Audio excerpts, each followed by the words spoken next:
Buenas noches, queridos amigos.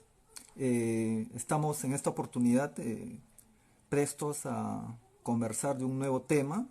En primer lugar, quiero agradecer a la plataforma educativa Univit, a la invitación que me han hecho para poder disertar sobre el tema del presupuesto público y el endeudamiento, algunas cifras y realidades.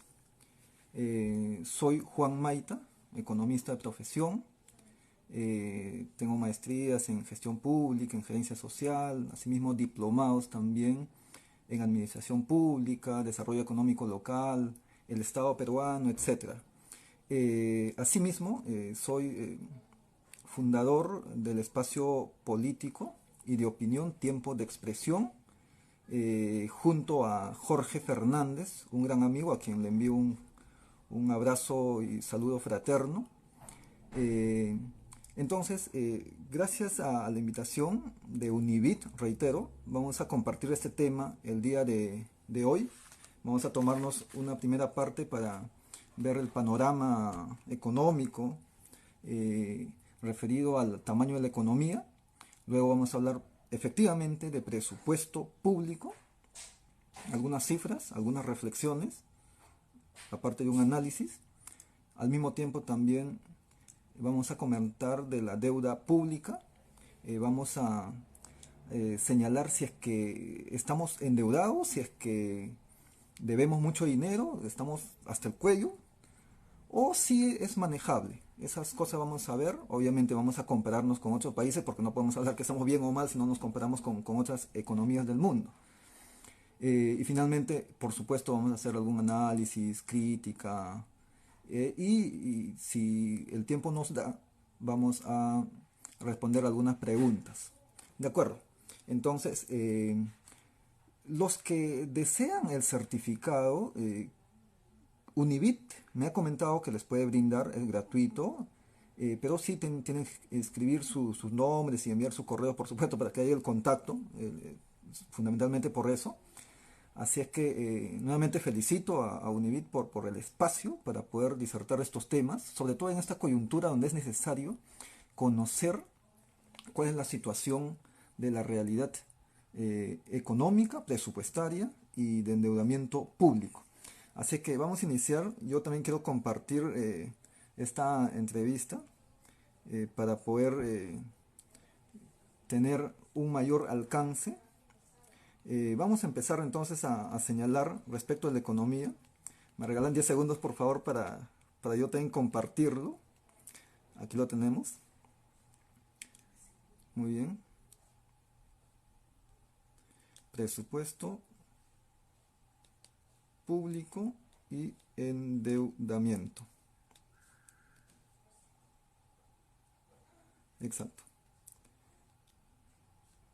Ahora sí, vamos a compartirlo para iniciar, ¿no? Muy bien. Ustedes saben que la economía es tan importante porque a través de esta herramienta económica podemos encontrar una serie de beneficios, ¿verdad? Muy bien, ahora sí ya lo he compartido desde mi perfil también, para que pueda llegar a más personas. Muy bien, sin más preámbulos, ahora sí vamos a empezar la conferencia, presupuesto público y endeudamiento. Muy bien, entonces, la economía, queridos amigos, es una ciencia social, ustedes saben, que busca administrar los recursos escasos que tenemos como sociedad. De hecho, los bienes y servicios que tenemos en el país y los recursos naturales incluido son bastante limitados y por lo tanto el uso debe ser acorde a esas necesidades. Pero también justamente a partir de las necesidades son ilimitadas. Todas las personas en el mundo tienen necesidades que tienen que ser, digamos, aliviadas, tienen que satisfacerse. Entonces hay una serie de elementos que se deben tomar en cuenta. A partir de ahí, digamos, la ciencia económica surge como ciencia, obviamente, en el siglo XIX, XVIII, ¿no? En 1776, con una publicación del famoso economista Adam Smith, etcétera. Entonces podemos mencionar a David Ricardo, John Stuart Mill, etcétera, etcétera, etcétera. Muy bien. A lo que quiero más bien pasar es actualmente hay algunas características para poder identificar qué tipo de situación podemos ver en la economía en términos de cifras, en términos de realidades. Hay algunas características en el mundo actual, como la globalización, ¿no? Que es un proceso irreversible que va a unificar muchos ámbitos. También hablamos de una inmediatez del cambio tecnológico. Cada día la velocidad del cambio tecnológico aumenta, incluso más que el cambio de las organizaciones, más rápido que el cambio de las propias empresas que sustentan la economía. Y por supuesto más rápido que el Estado, que es lento, que es torpe al momento de adecuarse a los cambios tecnológicos y a esta globalización, ¿no? Entonces, adicionalmente a eso, la digitalización, que estamos hablando de una situación en la cual ahora mismo en un contexto de pandemia es importante, ¿no? Las economías que tenían cierto nivel de digitalización están llevando mejor la crisis y el Perú obviamente está rezagado en esos temas, lamentablemente, nos va a costar un poco más. Y la época post-COVID va a ser obviamente mucho más complejo si es que no damos un salto en ese sentido. Entonces, para que la economía pueda generar recursos, para que el presupuesto pueda ser cada vez más grande, el presupuesto público, es necesario tener una serie de elementos. Pero cuando hablamos de generar recursos para el presupuesto público, tenemos que hablar primero del tamaño de la economía, porque si la economía es pequeñita, los recursos que se recaudan son pequeños. Entonces ustedes pueden recordar que el Perú no es una potencia económica. En términos de PBI no tiene ni siquiera comparación con lo que tienen los países europeos, asiáticos o norteamericanos, ¿no? Entonces, desde ese punto de vista, quería retrotraerme hasta el inicio digamos, de la historia, qué potencias económicas hemos tenido, a partir del cual se ha generado, digamos, historia, se ha generado economías y han tenido una preponderancia mundial, ¿no? Como potencias económicas y por supuesto han generado recursos a partir de ahí y se han ejecutado una serie de grandes proyectos de envergadura en todo el mundo, ¿no? Por ejemplo, ¿no? Nosotros podemos hablar que al inicio de la historia, Mesopotamia, Egipto, Asiria, Persia, ¿no? Tenían, digamos, la hegemonía mundial, eran las economías más grandes del mundo. Luego, obviamente, aparece Grecia y Roma. Grecia inicialmente, después Roma completamente lideró el mundo. Dejó atrás a Egipto, que hasta ese momento era prácticamente la economía más grande del mundo. Después obviamente viene una serie de economías también de imperios, ¿no? Como el califato en Medio Oriente, en África, o sea, que amplió. El imperio bizantino, obviamente estamos hablando de una serie de imperios, el chino, el mongol, ¿no? Que en algún momento llegó a ser el más grande del mundo. Y así hasta la China, que también en el siglo XIV y XV fue potencia mundial. Y después, ¿quién le sucede a China? Obviamente España, ya en el siglo XVI estamos hablando, en un contexto en el cual inclusive conquistan América al finalizar el siglo XV, ¿no? Entonces, España era digamos, el líder mundial en el siglo XV, en el siglo XVI estamos hablando de España y Portugal igualmente, en el siglo XVII ya de Holanda, en el siglo XVIII estamos hablando de Francia, recuerden ustedes la Ilustración y una serie de elementos, en el siglo XIX estamos hablando de Inglaterra, la nueva potencia mundial gracias a las revoluciones industriales, en el siglo XX estamos hablando de Estados Unidos, y en el siglo XXI, ¿acaso vamos a hablar de China, ¿no? El siglo XXI, por supuesto que ahorita todavía la economía estadounidense es la más grande del mundo, pero vamos a ver hasta dónde pasa China, ¿no? Entonces, actualmente la economía más grande todavía sigue siendo Estados Unidos, por supuesto, o sea, no hay ninguna duda, ¿no? Pero ya de cerca le sigue la economía china. De hecho, estamos hablando de una economía que representa, según los indicadores del Banco Mundial, según los indicadores del Fondo Monetario, China representa las 2/3 partes de Estados Unidos recién. Pero hay una cuestión importante a tomar en cuenta, digamos, en la capacidad de poder adquirir recursos, del nivel de vida de un país. Ya China está casi equiparando a los Estados Unidos. Por lo tanto, el presupuesto que genera China, el presupuesto que genera Estados Unidos, obviamente cada vez crece, ¿no?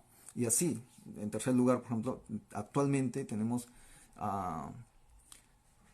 en primer lugar a Estados Unidos, en segundo lugar obviamente a China, estamos hablando de Japón, estamos hablando de Alemania, estamos hablando de Francia, obviamente estamos hablando de la India, ¿no? En términos de volumen de producción, y obviamente el Perú está bastante rezagado en el puesto 48 según los mismos indicadores de el Banco Mundial. Obviamente nosotros no representamos casi nada en relación a la economía mundial. Si digamos Estados Unidos es el más grande y tiene 21 billones de dólares de PBI, digamos el Perú está representando solamente 0,25 billones, ¿no? 0,25, ni siquiera 0,5, ni siquiera un billón de PBI, y los Estados Unidos tienen obviamente 21, 22 billones en PBI. Entonces eso obviamente le permite a Estados Unidos tener el presupuesto público más grande del mundo, ¿no? Entonces puede obviamente ejecutar una serie de gastos en el país, ¿no? Así también puedo mencionar aquí en el país. Entonces nos trasladamos inmediatamente al Perú. De hecho, estamos hablando de una situación muy particular en los últimos años. ¿Por qué? Porque el Perú ha ido creciendo de manera ininterrumpida los últimos 22 años. Ustedes se acordarán que en 1998, por la crisis asiática, crecimos en negativo. Eso permitió obviamente que se recaude menos y el presupuesto se redujo. A partir de 1999, queridos amigos, el PBI del Perú empezó a crecer de manera sostenida. 2000, 2001, 2002, 2005, 2000, inclusive en el año de la crisis, el 2008, el Perú tuvo la suerte de crecer alrededor de 1%. Alrededor de 1%. Obviamente, estas tasas altas del 2007, 2008, 2010, 12, 13 ha ido reduciéndose hasta la actualidad. El 2019 hemos crecido a 2,25 según las últimas cifras. Eso quiere decir que ya hemos perdido nuestro potencial de crecimiento de 4 o 5% que teníamos. En algún momento llegamos casi a 10%, se recordarán ustedes, en el 2008, justo antes de la crisis financiera o la crisis subprime o hipotecaria que se originó en los Estados Unidos. Entonces, obviamente, estamos hablando de una situación en la cual el Perú es realmente un pequeño país, pero fuerte dentro de sus limitaciones. Actualmente, el presupuesto público del país ha ascendido, obviamente estoy hablando del último presupuesto del año 2020, que se ha aprobado mediante decreto supremo, decreto de urgencia, perdón, porque obviamente el Congreso estaba disuelto y en ese caso le corresponde al Poder Ejecutivo aprobar el presupuesto. En situaciones normales la aprueba el Parlamento mediante una ley. Muy bien, entonces el presupuesto público actual asciende a 225 mil millones de dólares. Eso en soles, para pasarlo a moneda nacional, más o menos representa 754 mil millones de soles. El PBI total, 754 mil millones de soles o 225 mil millones de dólares. De eso, de ese PBI, ¿cuánto representa el presupuesto público? Representa un poco más de 177 mil millones de soles, según el presupuesto del 2020, ¿no? De la que estamos comentando. Entonces, 177 mil millones de soles. Presupuesto público peruano. 754 mil millones de soles, PBI total. Más o menos la relación, ¿no? Estamos hablando a un tipo de cambio más o menos de 3,35, que es el promedio que se ha ido manejando en los últimos días. Entonces, este PBI, antes de señalar más cifras de presupuesto, eh, sería interesante compararlo en un contexto actual de crisis con el conocido y famosísimo Plan Reactiva Perú, ¿no? El Perú tiene un plan muy ambicioso. De hecho, hemos sido inclusive catalogados como el país que está haciendo el mayor gasto en relación a su Producto Bruto Interno. Y este plan Reactiva Perú va a representar a fin de año en alrededor del 12% del PBI. Ahorita ya vamos gastando como el 9% como porcentaje del PBI, ¿no? Estamos hablando de cifras superiores a 50.000 millones de soles.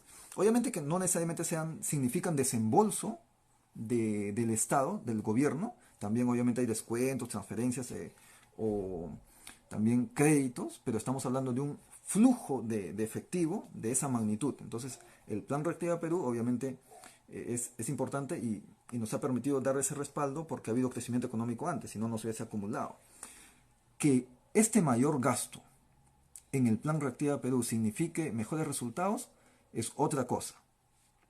Hasta el momento no se está teniendo resultados visibles en términos de que el gasto que se está haciendo del programa Reactiva Perú pueda ser efectiva. No está siendo demostrado todavía, ¿no? Es más, hay algunos cuestionamientos de que el presupuesto del plan Reactiva Perú se está orientando básicamente a las medianas y grandes empresas. Es una crítica, por supuesto, muy válida, porque para que el país pueda crecer y generar recursos para el presupuesto, obviamente tenemos que ayudarnos y sobre todo ayudar a las MIPES, ¿no? O las MIPIMES de manera más precisa, las micro, pequeñas y medianas empresas. Porque son estas las que están en un mayor riesgo de quiebra en los últimos meses.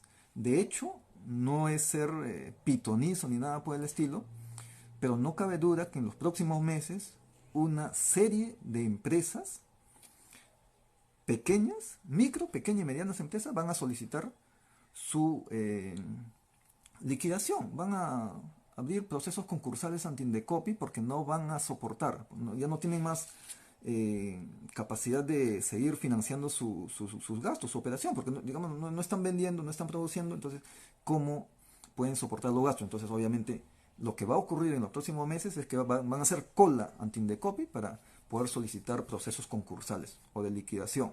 Eso es muy grave, el gobierno debería verlo desde ahora, pero por supuesto, ojalá sea así, ojalá lo estén viendo, porque si no, el desempleo va a subir, ¿no? Ya hemos perdido más de 1 millón de puestos de trabajo. Si no se cuidan a las micro y pequeñas empresas, eso se va a disparar. Muy bien. Y en relación a otros países vecinos, ¿el Perú cómo está? Pues estamos en la punta. En eso estamos en la punta. Estamos liderando la tabla. El plan Reactiva Perú del Perú va a ser de alrededor del 12% del PBI. Chile un poco menos, cerca, pero un poco menos. Después está Colombia, están otros países. Y obviamente los que están mucho más lejos son, por ejemplo, Nicaragua, que lamentablemente no está haciendo ningún gasto, tiene problemas obviamente internos. Las que la van a pasar peor son obviamente Venezuela, que está en una crisis terrible con una inflación de 4 dígitos, ¿no? Cerca a 4 dígitos, casi llegando al 1000%. Argentina, que tiene 50% de inflación y desempleo por encima del 20%, deuda pública por encima del 50% de su PBI, entonces estamos hablando de situaciones complejas. Pero volvamos al Perú.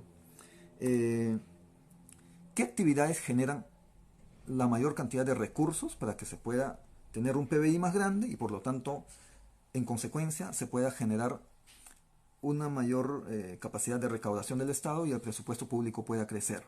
¿Cuáles son esas actividades importantes? Por ejemplo, el agropecuario el año pasado fue la que más creció. Después está la pesca, la minería, hidrocarburos, obviamente otras actividades.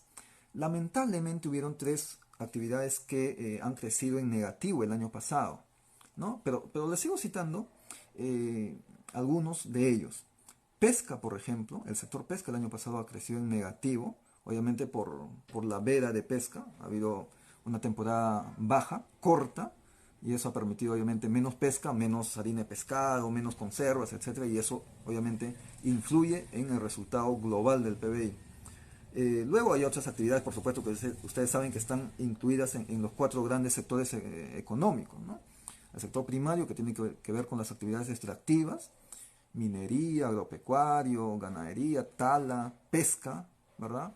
Minería de las más importantes, sin lugar a duda. El sector secundario, que tiene que ver ya con la manufactura, los productos de transformación, tanto los minerales, metálicos, no metálicos, tanto los textiles, una serie de actividades económicas.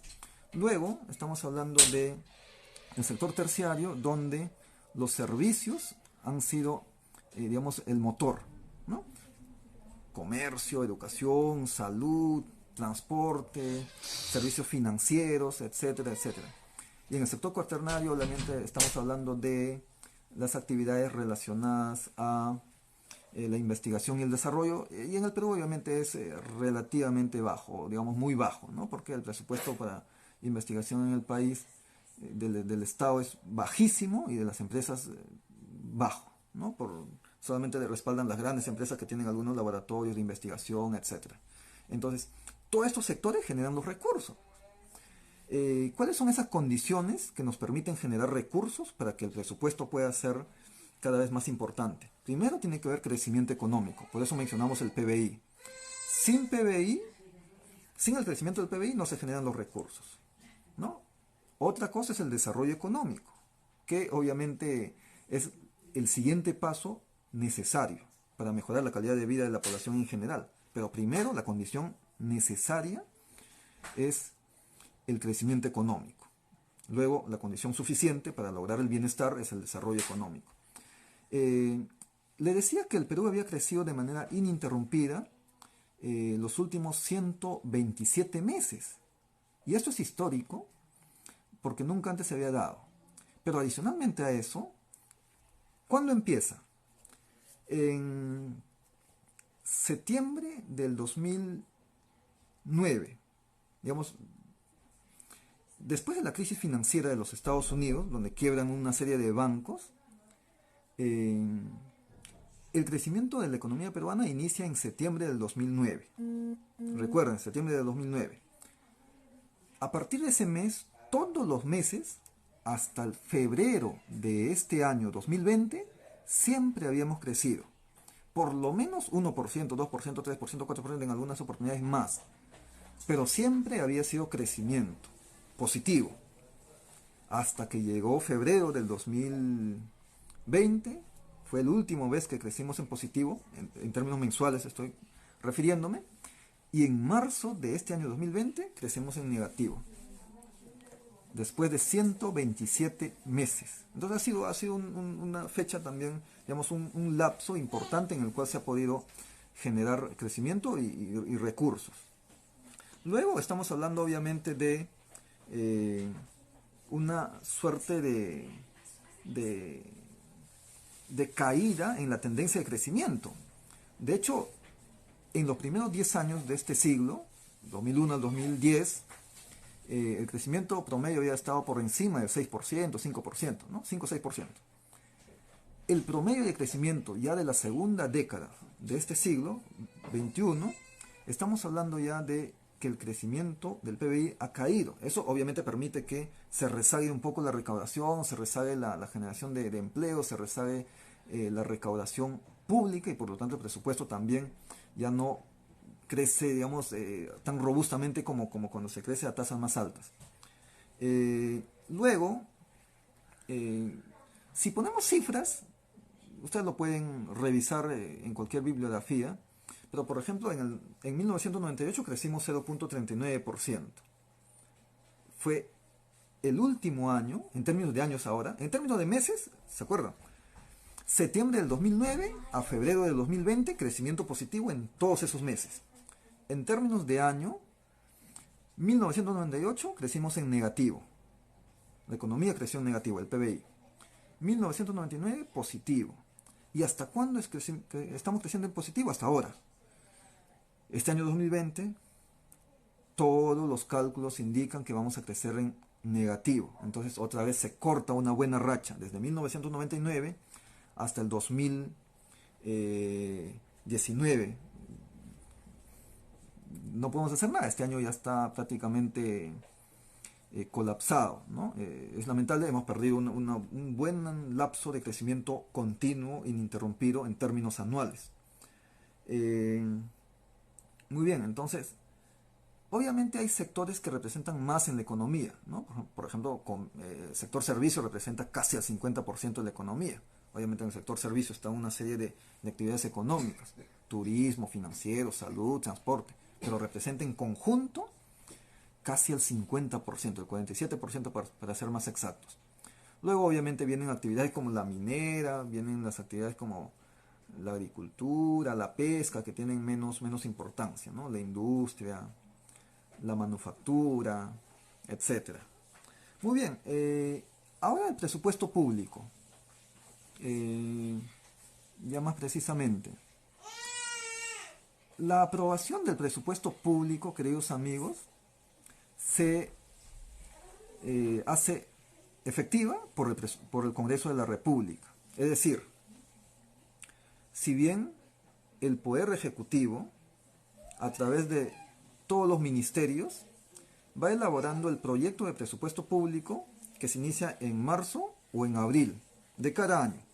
En el primer trimestre, al finalizar el primer trimestre, ya se empieza a elaborar los requerimientos de recursos de plata en todas las instancias públicas, en los ministerios, en los organismos públicos, en los organismos técnicos especializados, en los gobiernos locales, provinciales, distritales, en los gobiernos regionales, en todos, incluido el Congreso de la República, incluido el Poder Judicial como poderes, etcétera, ¿no? Incluidos los organismos constitucionales autónomos como la Contraloría General, el Banco Central, perdón, la SBS, el Banco Central de Reserva no está ahí incluido, la Defensoría del Pueblo, ¿no? Una serie de organismos constitucionales autónomos. Todos ellos hacen su requerimiento de marzo hasta mayo, junio. A partir de ahí, todo ese requerimiento de presupuesto, sustentado obviamente, se consolida ya en el Ministerio de Economía y Finanzas, que hace el trabajo de gabinete, empieza obviamente a elaborar ya el presupuesto mismo en un documento, y este debe ser aprobado en Consejo de Ministros a más tardar en el mes de agosto, de tal manera que antes que se termine el último día útil del mes de agosto, el Ejecutivo debe presentar el proyecto de presupuesto ante el Congreso de la República. Y, obviamente, a partir del primer día de septiembre, el Congreso inicia la discusión del presupuesto. Este presupuesto público pasa por una serie de etapas en el Congreso de la República, desde su discusión en comisiones, su discusión, digamos, a lo largo de septiembre, octubre y parte de noviembre, cuando ya la Comisión de Presupuesto y Cuenta General de la República emite un dictamen, es decir, ya un proyecto de ley mucho más elaborado. Luego, obviamente, han pasado todos esos meses, han ido a explicar al Congreso los titulares de los pliegos, los ministros, los titulares del Poder Ejecutivo, del Tribunal Constitucional, etcétera, etcétera, etcétera. Todos los titulares de los pliegos importantes. Y las 2 primeras semanas de noviembre generalmente ya empieza el debate en el Pleno del Congreso. Para que, digamos, ya a más tardar, la última semana de noviembre se apruebe, se vote la ley, el proyecto de ley de presupuesto, ya ahora denominado dictamen, porque ya ha recibido, digamos, la revisión, se ha podido mejorar, se ha hecho algunas modificaciones al proyecto original del Ejecutivo, y antes que termine noviembre lo debe aprobar. Muy bien, eso se aprueba mediante una ley de presupuesto del sector público para el año fiscal XXX, en este caso ley de presupuesto público para el año fiscal 2020. Ese proceso se ha truncado este año 2019. ¿Qué ha pasado? Porque no tenemos Congreso y por lo tanto la Constitución misma señala que en ese caso el que lo aprueba es el Poder Ejecutivo. Ya no necesita el Congreso porque no hay, lo han disuelto. Entonces el que va a aprobar es el Poder Ejecutivo a través de un decreto de urgencia. Muy bien. Eso, digamos, en términos del proceso, ¿no? Ahora pasemos a hacer un análisis mucho más profundo. Decíamos al inicio que el presupuesto público en el año 2020, este año, asciende a 177 mil millones de soles. 177 mil millones de soles. Tratemos de recorrer esa cifra y más o menos demos una referencia. 177 mil millones de soles. ¿Cómo se distribuye eso? Inicialmente, ¿cómo se distribuye? Obviamente tenemos tres niveles de gobierno. El gobierno central, representado por los ministerios, por los organismos públicos, por los organismos técnicos descentralizados, ¿no? Y digamos, un pliego adicional de los organismos constitucionales autónomos. Entonces, si estamos hablando del gobierno nacional o gobierno central llamado, también hablemos de los gobiernos regionales, de todos los gobiernos regionales, pero también de los gobiernos locales. Y dentro de los gobiernos locales naturalmente tenemos a los 1.784 distritos y a las 196 provincias, cada uno por supuesto que tiene su presupuesto. En ese sentido, ¿cuánto le toca al gobierno central? ¿Cuánto le toca al gobierno, a los gobiernos regionales? ¿Cuánto les toca a los gobiernos locales? Es una discusión amplia, pero vamos a señalar en términos de cifras. Y al gobierno central o al gobierno nacional, ministerios, les corresponde de esos 177 millones, 124. A los gobiernos locales les corresponde 32 millones, 32 mil millones, 32 mil millones. De los 177 mil millones a los gobiernos locales les corresponde 21 mil millones. Entonces estamos hablando de que la cifra nos indica claramente que estamos en un estado centralista. El gobierno central obviamente tiene el mayor presupuesto. Obviamente es para todos los ministerios y tiene gastos importantes. Luego, en orden de importancia, los gobiernos regionales y los gobiernos locales. ¿Cuál es la distribución del gasto? ¿En qué gastan? ¿Gastos corrientes? ¿Inversión? Y para pagar nuestra deuda pública, tanto externa como interna, que ya vamos a comentarlo en unos minutos. Entonces hay tres tipos de gastos importantes, grandes grupos de gastos. Gastos corrientes, que representan, digamos, planillas principalmente, servicio, mantenimiento del sector público. Luego estamos hablando de la inversión, que representa aquella fracción que se va para construir principalmente obras, pero también para reemplazar equipo, maquinaria, ¿no?, de capital. Y en tercer lugar estamos hablando de la deuda. Y por supuesto el servicio de la deuda pública es menor, ¿no? Estamos hablando en porcentajes, para ser más precisos. En gasto corriente, es decir, sueldos y mantenimiento del sector público, 65% del total. ¿Cuánto era el total, queridos amigos? 177 mil millones. ¿No? 177 mil millones el presupuesto total del Estado, el 2020. El 65% gasto corriente, sueldos y mantenimiento. Eso representa 116 mil millones, ¿no?, de los 177 mil millones. Para inversión, ¿cuánto se destina? El 27% del total del presupuesto, lo cual ha ido subiendo en los últimos años. Estaba alrededor de 20, 21, 22, 23. Felizmente ha mejorado en los últimos 2, 3 años. Y eso obviamente representa 47 mil millones de soles. Luego, de los gastos corrientes y para la inversión, gasto de inversión lo llamamos, pero obviamente no hay que confundir que es un gasto, es un paquete para inversión.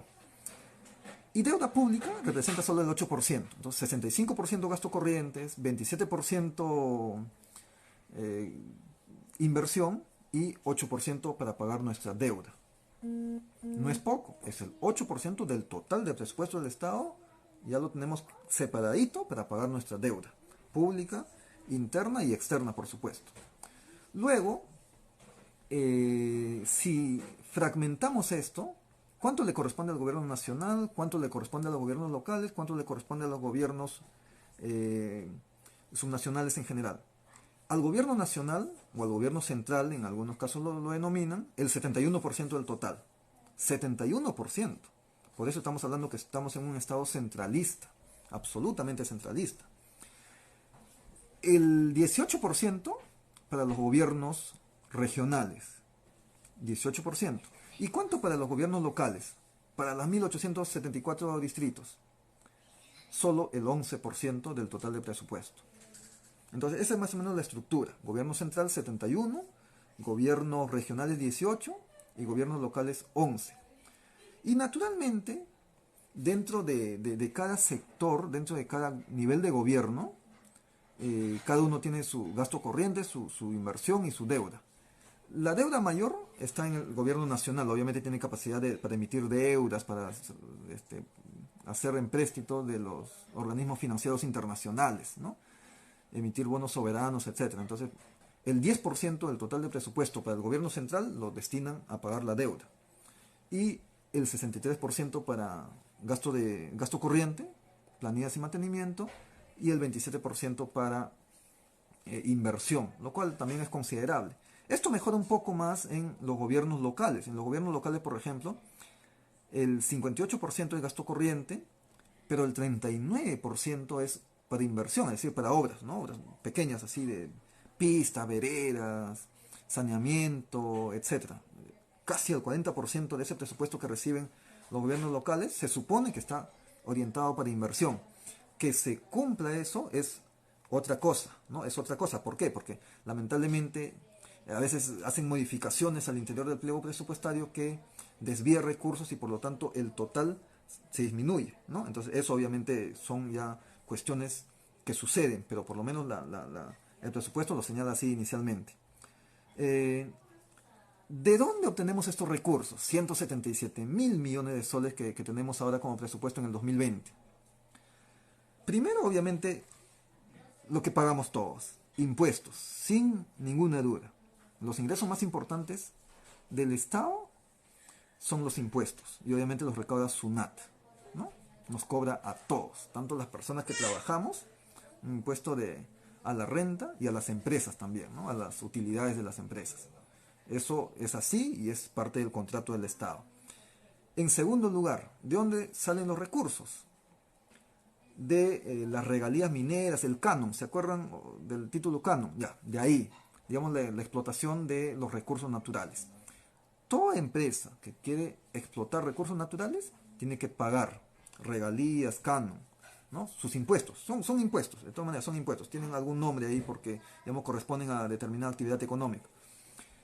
Por ejemplo, canon es simplemente el nombre de una fracción del impuesto a la renta que pagan las empresas de las actividades primarias, es decir, las actividades extractivas. Por ejemplo, hay 6 tipos de canon. Está el canon minero, es famosísimo. Está el canon pesquero, el canon gasífero, el canon hidroenergético, el canon forestal, ¿no? Entonces el canon petrolero.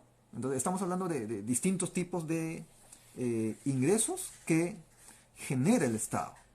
Entonces a partir de ahí es el segundo grupo que le genera ingresos. Primero impuestos, después regalías, canon, derechos de explotación de recursos naturales. Luego estamos hablando obviamente de tasas y contribuciones, ¿no? Obviamente por los trámites, por las autorizaciones, los ministerios y los gobiernos subnacionales, municipales o regionales, cobran una determinada cantidad, ¿no? Tasas, por licencia te cobran una plata, por la burocracia. Entonces, eso también representa una parte de los ingresos del Estado y forma parte de su presupuesto de todos los años. Luego está una cifra importante también ¿De dónde sacamos plata? Pues de lo que nos prestan. ¿Y cuánto nos prestan? Pues eso vamos a hablarlo en breve, ojalá que nos alcance tiempo, pero estamos hablando de una situación importante, ¿no? De la deuda que el Estado adquiere tanto aquí en el país como en el extranjero, ¿no? Sale a vender bonos soberanos o simplemente créditos, obtiene créditos de organismos multilaterales o digamos, de ahorristas nacionales también. Luego, hay una pequeña fracción del presupuesto público que también está conformado por las donaciones o las transferencias que recibe el Estado, ¿no? Digamos, recibe donaciones de algunos otros países, por ejemplo, la Unión Europea siempre hace donaciones y otros organismos más, transferencias, ¿no? Y finalmente, un pequeño rubro también de otros ingresos que representan las utilidades de las empresas públicas, ¿no? ¿Tenemos empresas públicas? Tenemos algunas, ¿no? Empezando por Petroperú, por ejemplo, que es la empresa más grande, dicho sea de paso, en el país. Ninguna empresa en el país vende más, o sea, tiene ingresos por ventas más que Petroperú. Entonces, obviamente las utilidades de las empresas públicas también van a la bolsa del presupuesto del Estado, representan una fracción. Muy bien, ¿en qué se gasta nuestra plata ahora? Muy bien, gasta el Estado, el gobierno central, gastan las municipalidades, gastan los gobiernos regionales. Gastar es fácil. ¿En qué se gasta? Hay varias formas de definir el gasto. Generalmente le dicen por, digamos, gasto por unidad ejecutora, ¿no? Por pliego presupuestal. Tal pliego de tales regiones gastan tanto, etcétera. Yo prefiero enfocarlo desde el punto de vista de las funciones. El Estado tiene una serie de funciones, empezando por educación, salud, transporte, comunicaciones, seguridad, defensa, etcétera, etcétera. ¿Cuánto le corresponde a cada una de esas funciones? Obviamente son importantes. Estamos hablando de funciones que el Estado está en la obligación de prestar, como por ejemplo seguridad y defensa, y en otros casos en ciertos niveles, básica por ejemplo como en educación o primaria como en salud, ¿no? Etcétera. Entonces, la función más importante es obviamente educación, que representa la mayor fracción del presupuesto público. ¿Cuánto se gasta en educación del total del presupuesto público? ¿Se acuerdan cuánto era el presupuesto público? 177.000 millones de soles. ¿Cuánto de eso se destina a educación? 31.000 millones de soles. Este año. Obviamente está creciendo de a poquitos. ¿Cuánto ese presupuesto representa en términos del PBI? Porque esa es la cifra que se compara con otros países. Representa el 4.1% ahora, ¿no? El año pasado 4% y así ha estado en una cifra menor en los años anteriores. Este año 4,1%. Otros países, ¿cuánto gastan en educación como porcentaje de su PBI? 5, 6, 7, 8, 9, 10%. Entonces, si nos comparamos con otros países, naturalmente estamos bastante rezagados. 4,1% del presupuesto para educación que representa del PBI es relativamente bajo, ¿no? Tendremos que mejorar en ese sentido.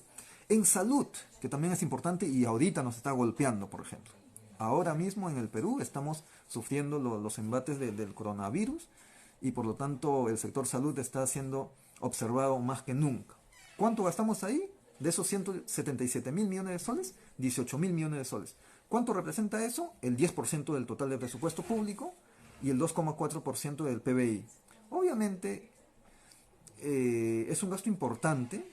¿Quién puede gastar 18.000 millones de soles? Pero estamos hablando del tema de salud y para todo el país, ¿no? Entonces, igual, ¿es mucho, es poco?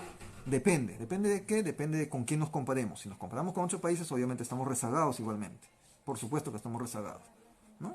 ¿Hemos crecido los últimos años? Es verdad también. Hemos crecido bastante los últimos años.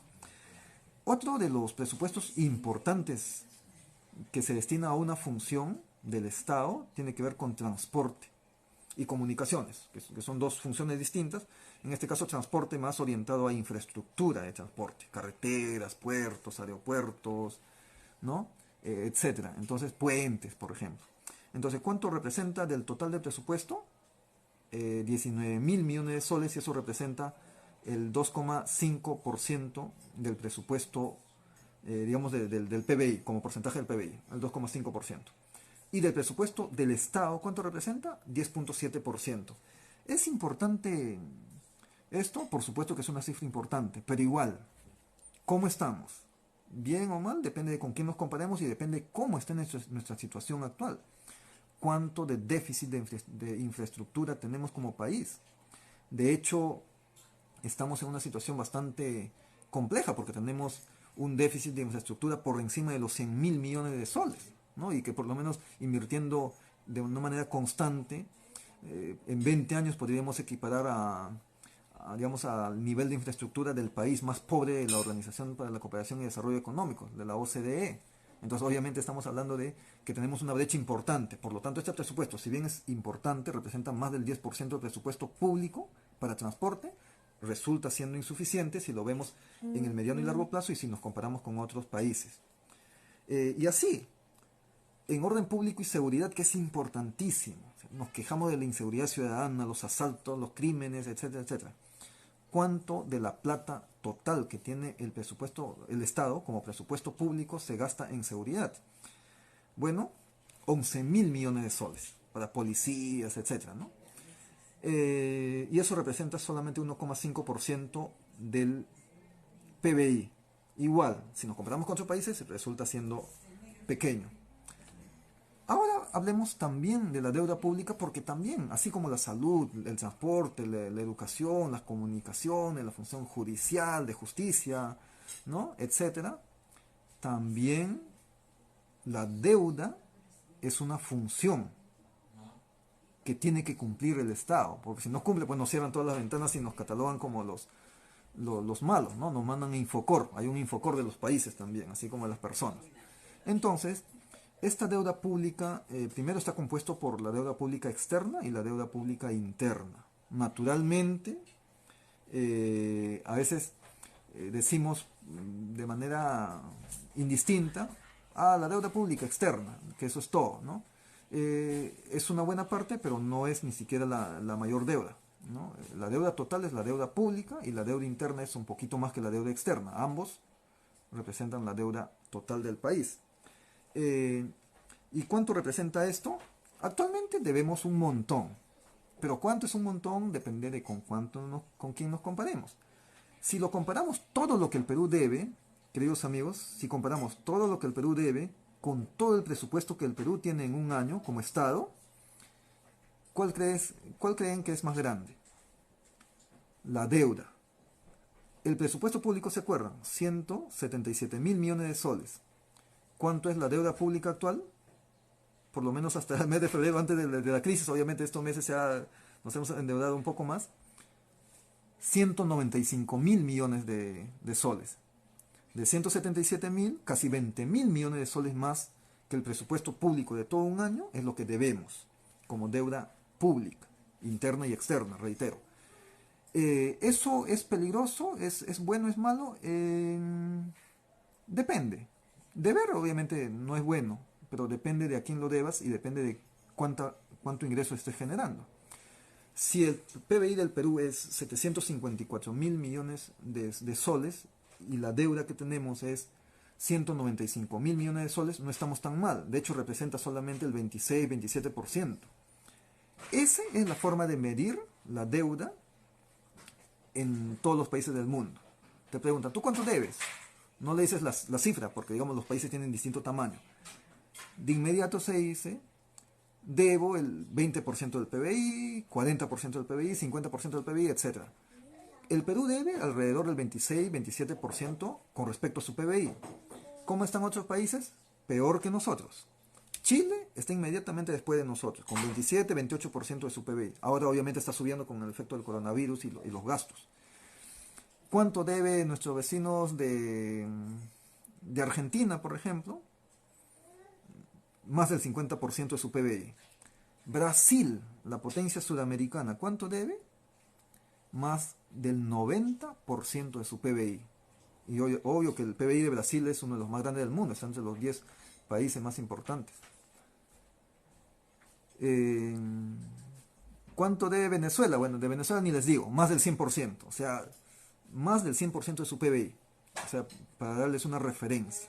México igual está con una deuda por encima del 50% de su PBI, entonces, para compararnos, nosotros estamos muy bien en ese sentido. Obviamente, por cuestiones ideológicas, algunos no quieren deuda, ¿no? Pero entonces, si no conseguimos recursos con deuda, ¿de dónde los sacamos? Nos pueden grabar impuestos, aumentan el impuesto. Eso es otra alternativa. Bueno, el Estado puede vender sus activos. Es otra alternativa. La más viable, en opinión de la mayoría de los economistas, es adquirir deuda en un contexto de crisis para pagarlo cuando estemos en una situación de mejoría económica. Luego, podemos hablar, por ejemplo, de otras situaciones. ¿Cuánto del presupuesto público de todos los años se destina para pagar deuda? Hemos escuchado ahí hablar unas cifras bien distorsionadas. Por cierto, hace algunos días recordaba una conversación que tuve con una persona de 70 años y me decía, no es posible, el Perú está totalmente endeudado eternamente, ¿no? Y tú sabes que el 20% del presupuesto público se va para deuda, para pagar nuestra deuda externa, me decía en esos términos, ¿no? Obviamente se refería a la deuda pública en general. Y eso era así, y eso era antes, pues, eso era en los 80, donde colapsamos con la deuda, ¿no? Ahora la situación ha cambiado, de hecho que el presupuesto público también ha crecido en los últimos años, desde el 2001, se ha multiplicado nuestro presupuesto público y nuestra deuda también ha crecido, pero un poco menos, ¿no? Si nuestro presupuesto se ha quintuplicado del 2001 al 2019, al 2020, la deuda se ha duplicado. Entonces, actualmente, para ser concretos, ¿cuánto del presupuesto del Estado se paga deuda pública? 7 a 8%. Es decir, de los 177.000 millones de soles que tenemos como presupuesto, que ya lo he reiterado varias veces, solo el 7,6% se va para pagar nuestra deuda pública, ¿no? Nuestra deuda interna y externa. ¿Y eso cuánto representa? 13,5 mil millones de soles. 13.500 millones de soles. Obviamente de los 177.000 es una cifra baja, representa, como digo, el 7,5 o 7,6% del presupuesto. Entonces, es manejable en relación a otros países, donde el 10, 15, 20% de su presupuesto de todos los años, caballero, tienen que destinarlo a pagar la deuda. Es una función que debe cumplir el Estado y obviamente está obligado a eso, ¿no? ¿Podemos endeudarnos más? Es una gran pregunta. En 5 minutos creo que ya podemos ir concluyendo. ¿Podemos endeudarnos más? Sí. ¿Lo estamos haciendo? La respuesta es sí también. En este contexto de crisis sanitaria y económica, ya el Estado ha salido a endeudarse. ¿Cómo nos podemos endeudar? De dos maneras.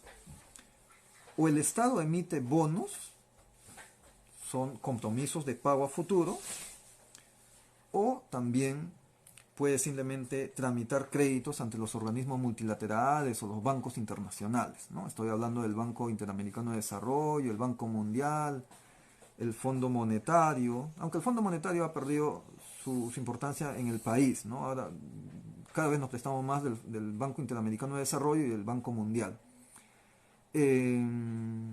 ¿Hasta dónde podemos endeudarnos? Sería la gran pregunta.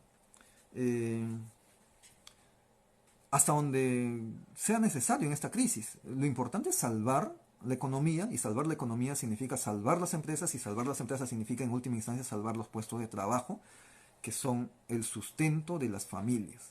Yo creo que no debe haber ningún tipo de reparo en digamos, ir hacia ese objetivo.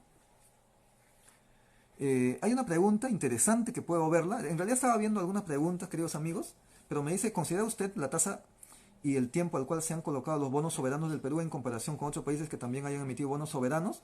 Muy pertinente pregunta, ¿no? ¿Yo qué considero? Bueno, yo considero que ha sido pertinente, ¿no?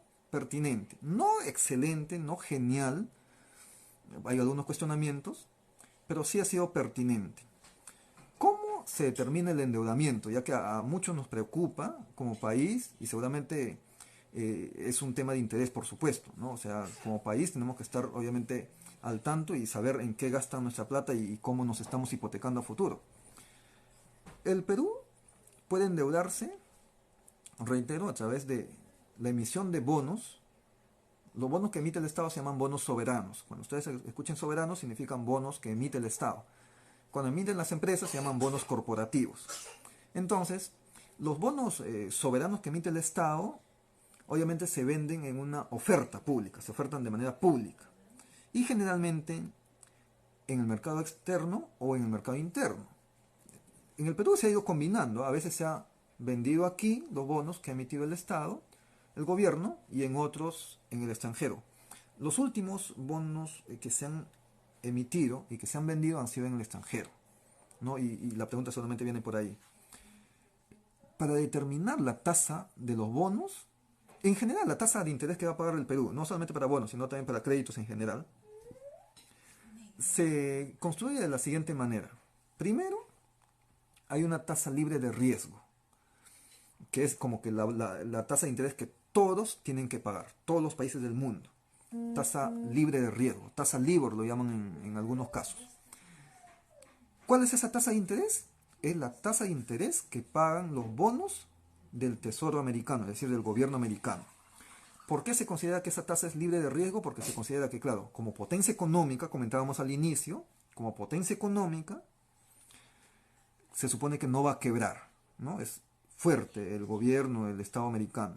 Por lo tanto, su compromiso de deuda que ellos tienen, porque emitir bonos significa que yo te doy un papel, pero tú, que a mí me compromete a pagarte un interés y devolverte el principal, cuando tú digamos, me compras el papel, ¿no? Entonces ya tú te quedas con el papel, ese es el derecho, y yo tengo la obligación de pagarte el cupón, la tasa de interés significa en el mundo de los bonos, y devolverte al final del periodo, a 5, 10, 15, 20 años como ha ocurrido ahora.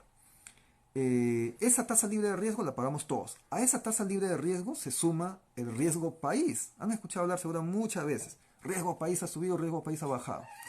¿Cómo estamos en el Perú en términos de riesgo país? Estamos liderando. Y eso es una buena noticia también, que de hecho lo ratificamos, ¿no? El riesgo país se mide en puntos básicos. 100 puntos básicos equivalen a 1%, es decir, cada punto básico significa, digamos, cada 0.01 significa 1%. Por lo tanto, 100 puntos básicos equivalen a 1%. El Perú estaba en alrededor de 120, 130, 140 puntos básicos, digamos, en su nivel más óptimo. Luego ha ido subiendo y ahora obviamente por la crisis ha subido. A todos los países han subido en su calificación de riesgo en los últimos meses, obviamente por efecto de la crisis, ¿no? Pero seguimos estando en la punta. Eso significa que a esa tasa libre de riesgo se le suma el riesgo país, que también es una tasa de interés. A veces de 2%, 1,5%, 2,2%, 2,5% para el Perú últimamente. Otros países pagan mucho más. Otros países tienen una tasa, un riesgo país de 7%, es decir, 700 puntos, 800, 900 puntos, ¿no? Argentina, por ejemplo, les cuento, ya está llegando a 1000 puntos. Venezuela ya colapsó, ¿no? Otros están en 500, 600, ¿no? Como México, Brasil, etcétera. ¿Quién está con nosotros liderando la punta? Panamá. Y Chile está un poquito más abajo. Le ganamos felizmente a Chile. Entonces, para que el país pueda vender los bonos, pueda salir a ofertar bonos, consideran la tasa libre de riesgo, reitero, y el riesgo país. ¿Cuánto hemos pagado, digamos, por la tasa de interés que me consulta? Pues un poco más de 2%. ¿Es bueno, es malo eso? Es positivo. ¿Se pudo haber pagado menos? Es probable, nadie lo determina, pero ha sido una buena tasa, que otros países ya quisieran. Entonces, por eso que ha sido felicitado inclusive.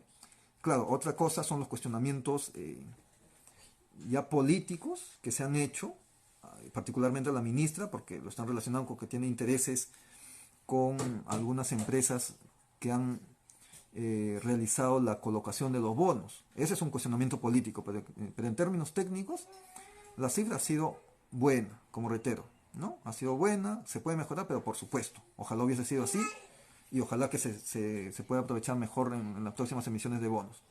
Listo. Para cerrar, ¿quién califica digamos, el riesgo país y por lo tanto nos permite endeudarnos más caro o más barato? Las calificadoras de riesgo. Son empresas que tienen la facilidad de hacer estudios respecto de los niveles de riesgo en los países. Obviamente manejan el riesgo, la tasa libre de riesgo, y a eso le suman el riesgo país y en algunos casos algún riesgo adicional, ¿no? Algún riesgo coyuntural, como en este caso por una pandemia, ¿no? Puede ser una crisis financiera, etcétera, etcétera. Y por lo tanto estas calificadoras de riesgo, bueno, las conocía, seguramente ustedes lo van a leer por ahí, Standard & Poor's, Moody's o Moody's, ¿no? en inglés, Fitch Rating, etcétera. Son calificadoras de riesgo que cada uno tiene obviamente sus clientes, cada uno tiene sus propios errores, algunos han tenido serios cuestionamientos porque no necesariamente manejan la tendencia real de la economía mundial, como en el 2008, por ejemplo, que las calificadoras de riesgo decían que tales bancos estaban muy bien en su calificación de riesgo, pero finalmente terminaron quebrando. Se acordarán ustedes de los Lehman Brothers, ¿no? El tercer banco más importante de los Estados Unidos que desapareció en la crisis del 2008, 2009, etcétera. Entonces, esa es la situación actual. Para culminar, queridos amigos, el presupuesto público ha ido creciendo en los últimos años.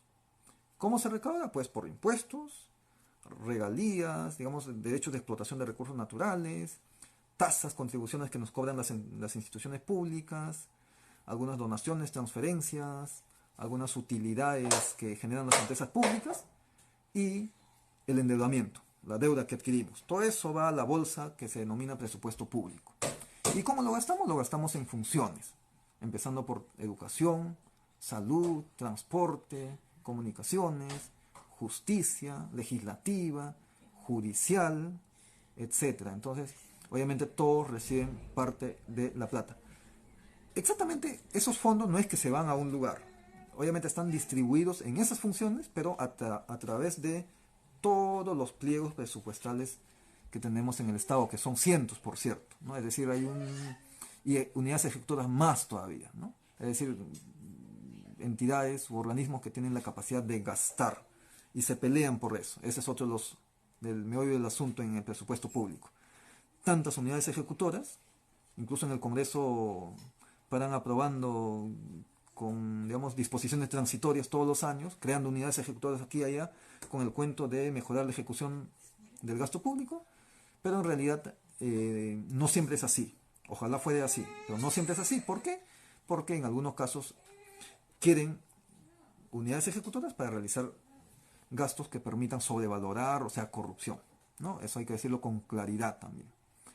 Entonces, esa es la situación. En deuda no estamos mal, no estamos en una crisis apocalíptica, no estamos súper endeudados, estamos, de hecho, si nos comparamos con otros países, en una situación privilegiada. Obviamente no es la recomendación adquirir deuda por adquirir, sino debe ser en una situación de emergencia como el actual, es justificado. A las tasas más bajas también nos permiten, debido a que el Perú tiene el riesgo país más bajo. El riesgo país significa que el país tiene la capacidad de pagar sus compromisos, de cumplir sus compromisos. Si un país tiene la dificultad de poder pagar sus compromisos de deuda, como Argentina o Venezuela, que están entrando en una crisis o ya están en una crisis, el riesgo país sube porque obviamente la gente empieza a dudar que puedan pagar sus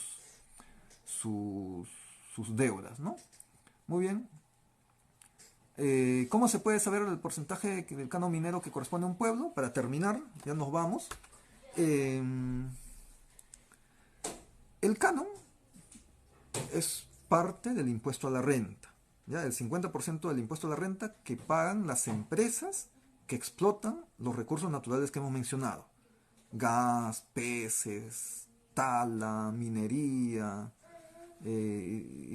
recursos hidroenergéticos, es decir, las centrales hidroeléctricas, etcétera. ¿Cuánto le corresponde a un pueblo? Depende. Depende de si en ese pueblo, primero, en ese distrito hay una empresa que explota recursos naturales. En segundo lugar, depende si en esa provincia existe una empresa que explota recursos naturales. Y tercero, si en la región donde está el distrito existen empresas que explotan recursos naturales. ¿Por qué? Porque del total del canon, de esa fracción del impuesto a la renta que pagan las empresas que explotan recursos naturales, una parte se distribuye, una parte importante se distribuye en el distrito donde está la empresa que explota los recursos. ¿Cuánto? Obviamente va a depender del tamaño de la empresa, ¿no? Es el 50% del impuesto a la renta, el canon. De eso obviamente se distribuye entre el distrito, también se distribuye entre todos los demás distritos de la provincia, obviamente ya les toca un poco menos porque ya están más distantes, pero también se distribuye entre los demás distritos que están en la región donde se explota el recurso natural. Entonces, así, y otra parte naturalmente se va para las universidades, ¿no? Para los gobiernos regionales, y de lo que le corresponde a los gobiernos regionales, el 20% se va para las universidades públicas para investigación y desarrollo, ¿no? Ese más o menos es la distribución del canon. Muy bien, queridos amigos, ha sido un gusto, un placer compartir estos minutos con ustedes. Gracias por estar atentos. Sus preguntas las iremos respondiendo en todo caso en los siguientes días. Nos vemos en una próxima oportunidad. Muchas gracias a la institución educativa digital. Es una plataforma en crecimiento, Univit. Un saludo al gerente general, Abel Cabrera, y a todos los que hacen posible el funcionamiento de esta institución educativa que busca fortalecer las capacidades de nosotros los peruanos. Muchas gracias, les envío un